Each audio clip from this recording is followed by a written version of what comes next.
Great to meet all of you, and thank you for taking the time to chat with us today. And we're excited to learn a little bit more about green immensity. And yeah, it's how I guess we can kind of jump right in here. Edwin, how can you tell us a little bit about green immensity and how it all began? I see you've got a lot going on from what I've read. Yes, of course. Green Immensity started in 2018. Okay. It was founded by myself, Edwin Tangwe, and my friend Lakson Archangel. Yeah. Green Immensity is based on 4 keys. That is environmental conservation, environmental restoration, sustainable agriculture, and climate smart agriculture. So it's these 4 points which we are based on. Okay. Okay, thank for that, for allowing me to speak. So as my friend already said, in these 4 areas, I'll focus most on the climate smart agriculture. We are aware that we are in the world where climate is an issue. And so with this climate smart agriculture, we ensure that we really focus more on the things which cannot disturb the environment. For example, we're encouraging the entire community and we ourselves, as we are saving the earth, we should use the manure, which can add value to the soil.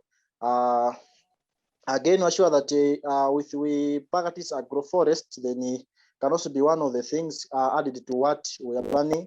I think in other areas, maybe if Laxon can also speak on my behalf, it can also be good so that he can shed more maybe with that. Thank you very much, team. Yes, as my colleagues have alluded to, yeah, we are all about bringing in different initiatives that would play a very important role in making sure that we are conserving the environment, because in Malawi, Malawi's economy depends much on agriculture. So the highest population depend on agriculture. Yeah, and our population is increasing very fast. So demand for agricultural products is very high. But at the same time, we are impacted negatively because of the climate change. So we thought of bringing in different initiatives just to make sure that we as youth, we are taking part in fighting climate change. Yeah, because in Malawi, when we have difficulties in conserving the environment because most Malawians are not aware of the climate change. So we wanted to bridge that gap, yeah, so that uh, we can spread the messages about the climate change, yeah, and playing important role in making sure that we are doing agriculture, but at the same time, we are conserving environment. That is planting trees. That's really interesting. And I wanted to ask, with some of the initiatives that you're working on, I guess Laxon or Edwin, if you wanted to talk about a bit about them. I saw that you're working in, I believe you pronounce it, the Manduwatu Garden, and also you are creating charcoal briquettes to help and providing training to Malawian youth. And can you talk a little bit about these initiatives and how that can possibly help to raise awareness to more individuals over there? Okay, let me start from the charcoal. Okay. These charcoal briquettes, they are made from dumped waste. As you know, according to previous reports, it shows that 80% of Malawian population, they depend on charcoal and on the charcoal that is made from trees and also firewood. So at 80% is that is like leaving us with the 12%, which depends on electricity. So we give it a thought that we should bring in an initiative that is making briquettes from dumped waste. These briquettes, they are environmental friendly. So we aimed at targeting a certain group of people, that is the vulnerable people, especially women, because women are mostly affected by the issues of deforestation, like climate change issues. It mostly affects women. So we target these women because they are the agents of change. Yeah, you can see the women, African women, they travel a long distance to fetch firewood. And also when there is a drought, they have to travel a long distance to fetch water. So we thought that these women, they can really work hard. So yeah, we train these women, we form clubs. After forming the clubs, so we teach these women how to make these briquettes. Yeah, using a local method, because there are more methods which people use like machines, but we use local methods sometimes so that they can learn in a simple way without having much cost. Yeah, and also we target vulnerable people who are doing business, like those they are burning charcoal to sell in the city, because most of the charcoal is used in urban or semi-urban areas, while in rural areas people use firewood. So because firewood is cheaper than charcoal, so we try to teach these businessmen doing charcoal business to learn how to produce this briquettes, so that they can at least see that there is an alternative for what they do. Like they can stop doing deforestation. People nowadays, they focus on short-term goals without seeing the long-term goals, that is on climate change. They don't see about it. They see how to survive today. They cook food using charcoal firewood. They feel good with that today we have eaten, it's so good, or we have sold charcoal and we have money, but they forget about long-term goals. So we are trying to tell them that there's an alternative for what they do, an alternative which they can do even better without compromising the long-term goal, which is about climate change. So yeah, that's what we do. But on gardening stacks, we're putting in this initiative, gardening stacks, so that people can have gardens in their homes. We can see that tilling of the land in forest is creating a problem, as it is giving away for erosion and many things. And also, while tilling the land, you can't plant a farm where there are trees. You need to cut down the trees to create a farm. So we are doing afforestation with the seedlings we plant in. And also the tomatoes we are planting in, we are creating sustainable agriculture, climate smart agriculture. And also while we are recycling the waste as well, using just gardening, using waste, dump the waste. It's like we're all involving to those 4 keys that I've said at the beginning of the presentation. So yeah, this is what we're doing. Thank you. Thank you for sharing that. There were a couple of times that the audio broke up, but I was able to hear a lot about what you're doing with the charcoal briquettes in particular, and I just wanted to make sure that we have the information with your gardening. How do you feel that these work initiatives that you're doing within your organization, how do you feel that it will benefit Malawi and also the general world on a long-term basis? It seems like there's I think you brought up a very interesting point by saying that a lot of individuals are just trying to make a living day to day, and it sounds like what you're working on is helping them to continue making a living every single day, but also doing that in a way that is sustainable.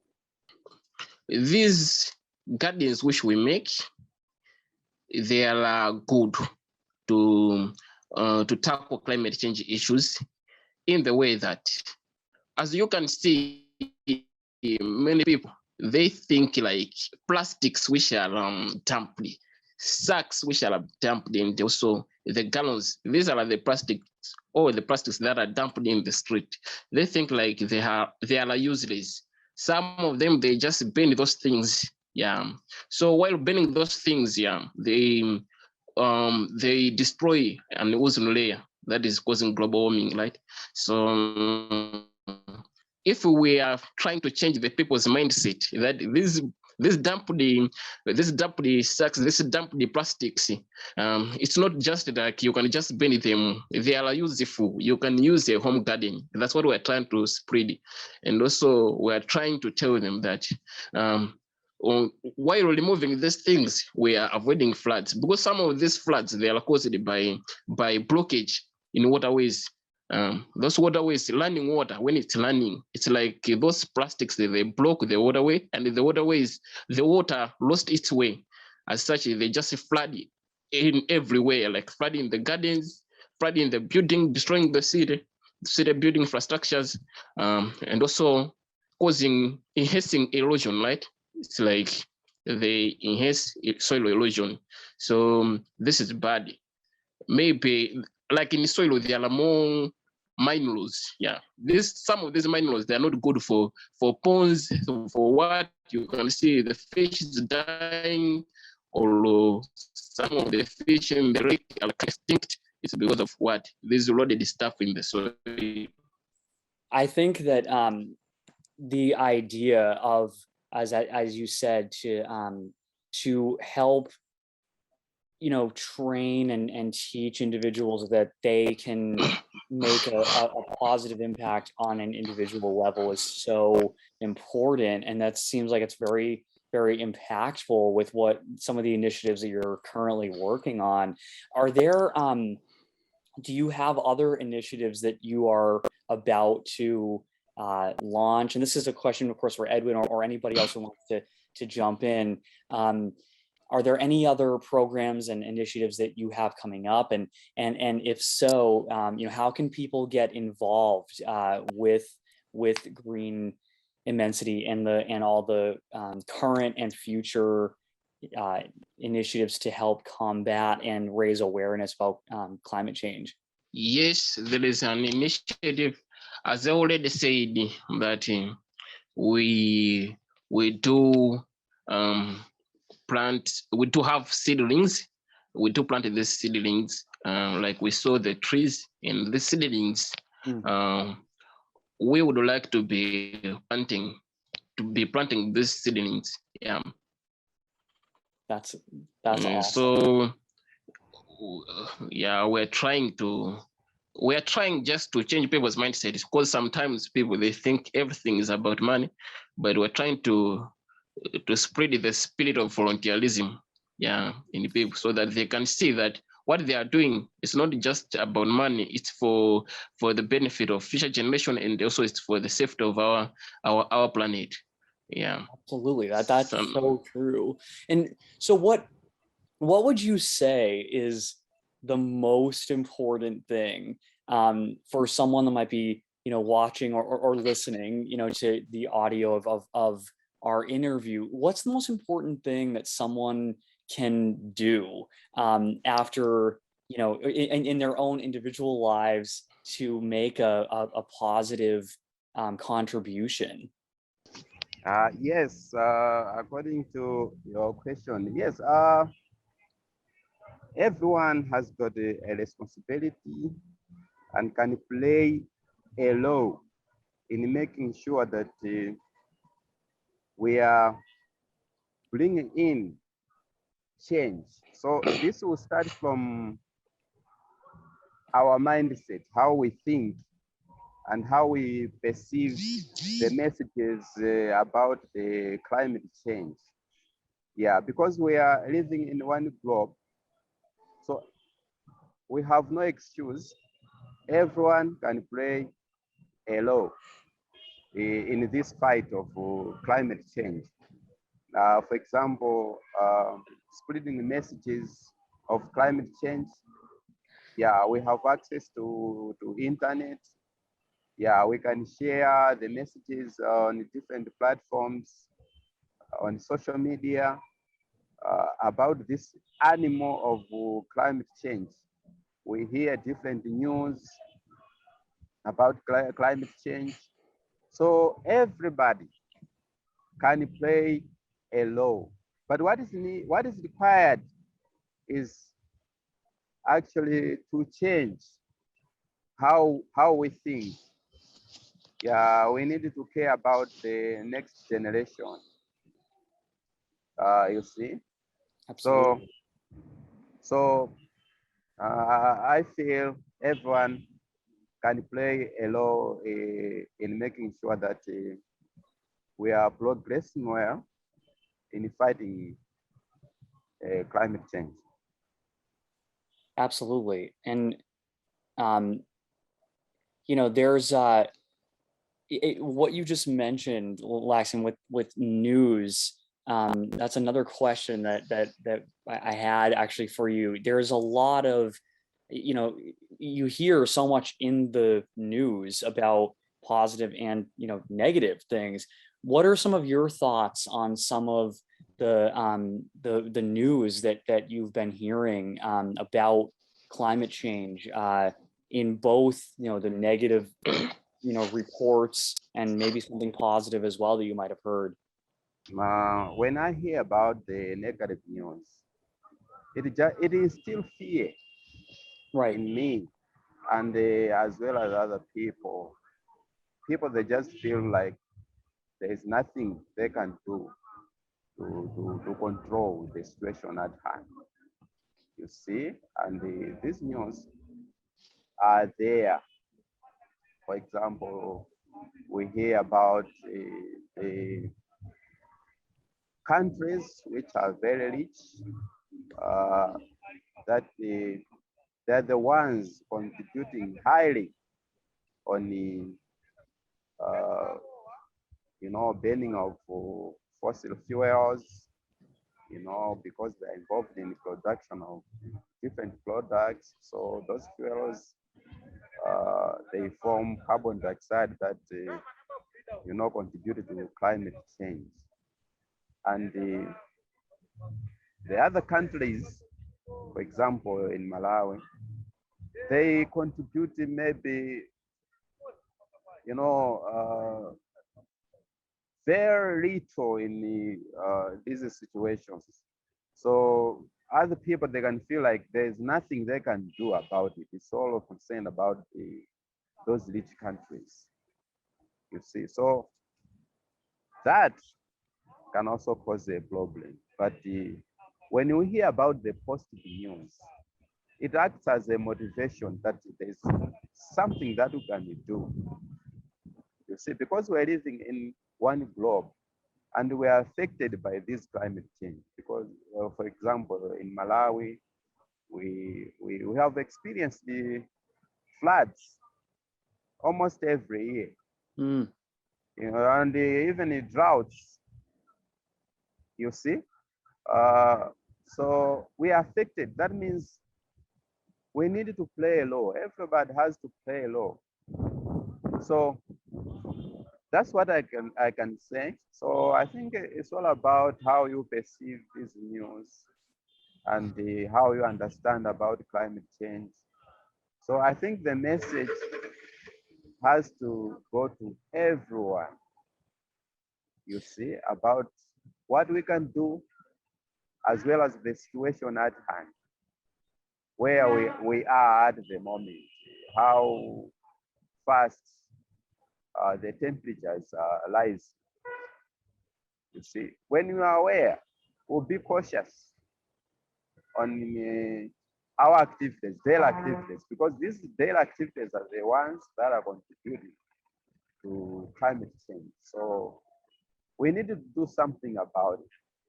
So that's what I can say. That's very interesting, and you know, that's what you know. So it sounds like the goal, or a goal of Green Immensity, is to really raise awareness and share as much with not just Malawi, but as many people as possible. And we're happy to have you all on board as partners, because part of the goal of GlobalConscience.World is to create a global network of exactly what you were just saying, to raise awareness that we actually can on an individual level make a big impact. So I think that it sounds like what you all are doing over there, and Edwin, what you set up in 2018 is really a fantastic organization. And I guess because I could talk to you more and more, but I guess one of my main questions also is, how can more people get involved with you? I know right now, Edwin, I don't believe you have a website, but there's a Facebook. Is there something that is there a let me just unmute Edwin here. Is there, how can people get more involved, and what would be your message to people that might be interested in getting involved in creating Immensity? We have many ways so that people can get involved. So the first, I can see that if you can mount demonstrations on tree planting, briquette making, conservation, agriculture, and all the environmental conservation method, so that people can learn the importance of conserving the environment. So you know that we gather people together, we will bring people from different countries, maybe from different communities. They will learn through others. So with this, they can be impressed of what other people are doing. So with this, they can have passion that, oh, let me do this, let me also plant trees, let me also conserve the environment. So with this, I also see that it's one of the ways which can also attract people to be involved in the program.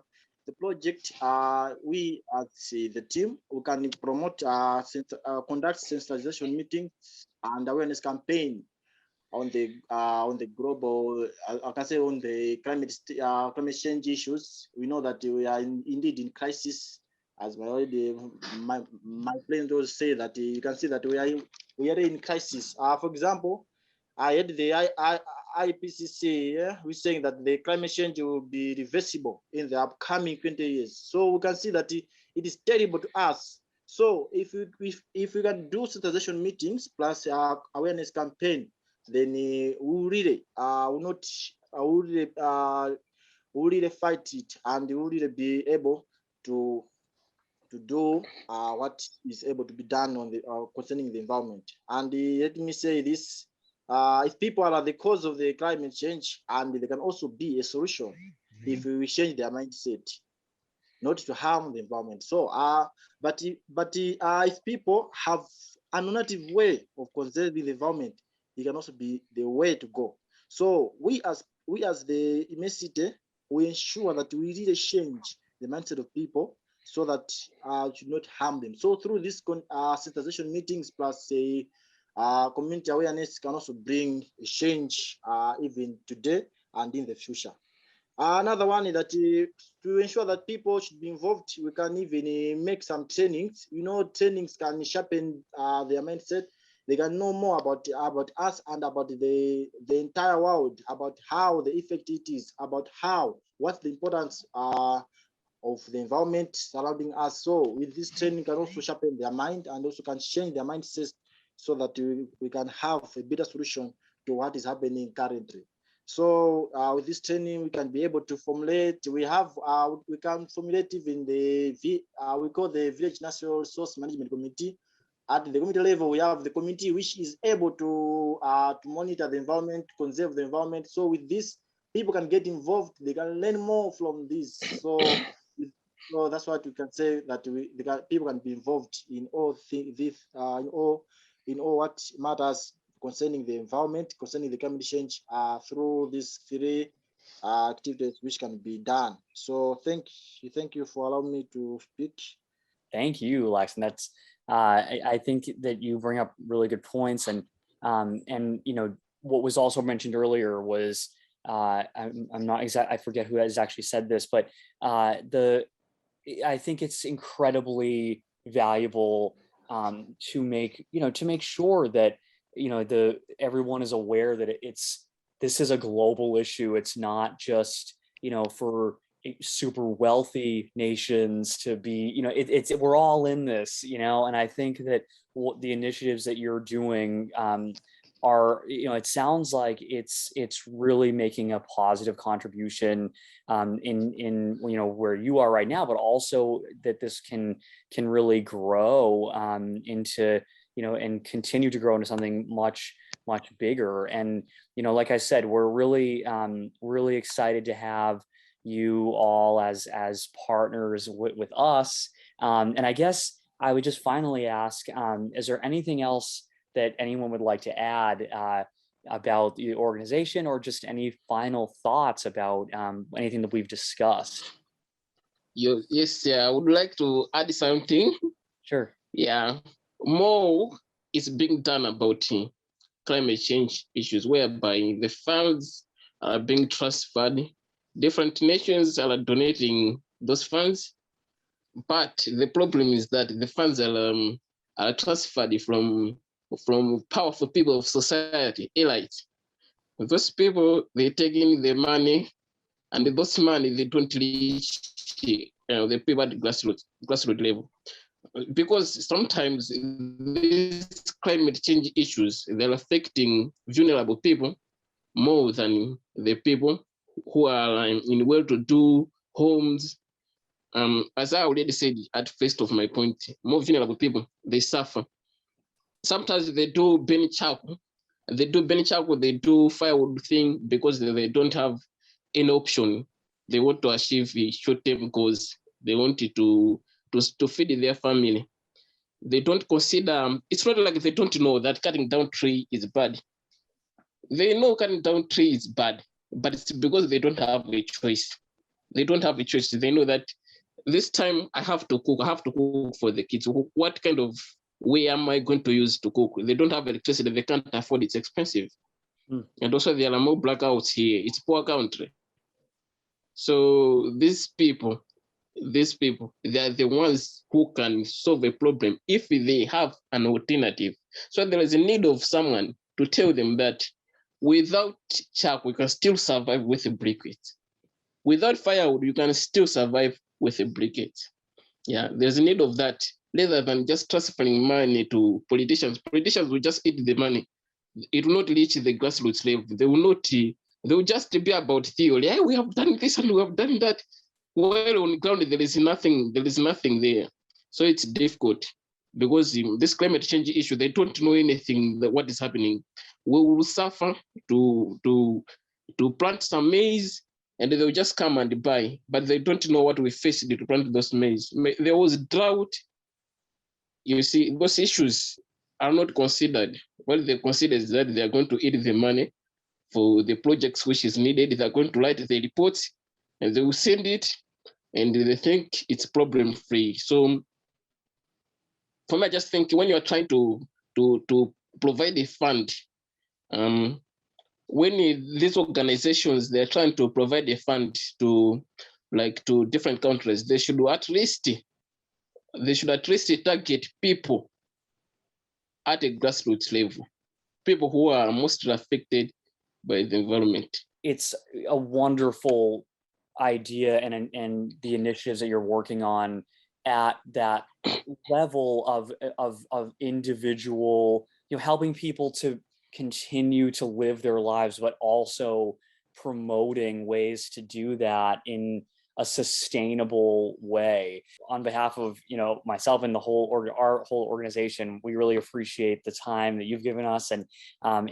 really just all that you're doing to help to combat climate change and to make a positive impact. So if there's nothing else anyone wanted to add, or Dennis, anybody, if there want, I guess I can go ahead and end this one, but with certainly the